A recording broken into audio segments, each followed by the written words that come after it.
ಇವತ್ತು ಚಪಾತಿ, ದೋಸೆ, ಇಡ್ಲಿ, ರೊಟ್ಟಿ ಮತ್ತು ಅನ್ನಕ್ಕೆ ಸೂಪರ್ ಕಾಂಬಿನೇಷನ್ ಆಗಿರುವ ಈರುಳ್ಳಿ ಗೊಜ್ಜು ಮಾಡೋದು ನೋಡೋಣ.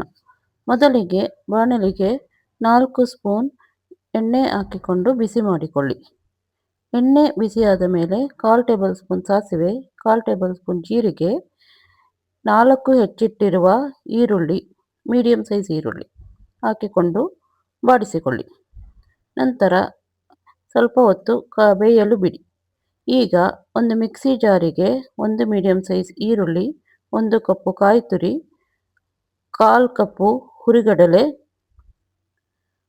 1 ನಿಂಬೆಹಣ್ಣು ಗಾತ್ರದಷ್ಟು ಚಿಕ್ಕ ನಿಂಬೆಹಣ್ಣು ಗಾತ್ರದಷ್ಟು ಹುಣಸೆಹಣ್ಣು, ಸ್ವಲ್ಪ ನೀರು ಹಾಕಿ ನುಣ್ಣಗೆ ರುಬ್ಬಿಟ್ಟುಕೊಳ್ಳಿ.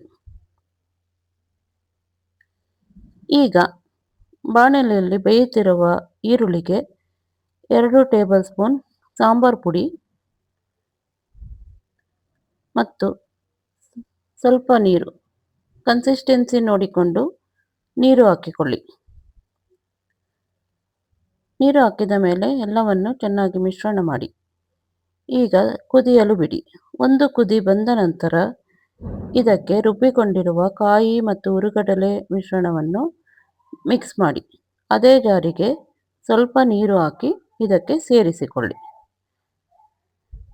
ನಂತರ ಇದಕ್ಕೆ ರುಚಿಗೆ ತಕ್ಕಷ್ಟು ಉಪ್ಪು ಹಾಕಿ. ಉಪ್ಪು ಈರುಳ್ಳಿ ಮತ್ತು ಮಸಾಲೆಗೆ ಮಿಕ್ಸ್ ಆಗುವ ಹಾಗೆ ಚೆನ್ನಾಗಿ ಬಾಡಿಸಿಕೊಳ್ಳಿ. ಈಗ ಮುಚ್ಚಳ ಮುಚ್ಚಿ ಮೀಡಿಯಂ ಫ್ಲೇಮಿನಲ್ಲಿ ಬೇಯಿಸಿಕೊಳ್ಳಿ. 2 ನಿಮಿಷಕ್ಕೊಮ್ಮೆ ಮುಚ್ಚಳ ತೆಗೆದು ತಳ ಹತ್ತದಂತೆ ಬಾಡಿಸಿಕೊಳ್ಳಿ. ಚೆನ್ನಾಗಿ ಕುದಿ ಬಂದ ನಂತರ ಸ್ಟವ್ ಆಫ್ ಮಾಡಿ. ಈಗ ರುಚಿಕರವಾದ ಈರುಳ್ಳಿ ಗೊಜ್ಜು ತಿನ್ನಲು ರೆಡಿಯಾಗಿದೆ. ಇದು ಚಪಾತಿ, ದೋಸೆ, ಇಡ್ಲಿ, ರೊಟ್ಟಿ ಮತ್ತು ಅನ್ನಕ್ಕೆ ಸೂಪರ್ ಕಾಂಬಿನೇಷನ್.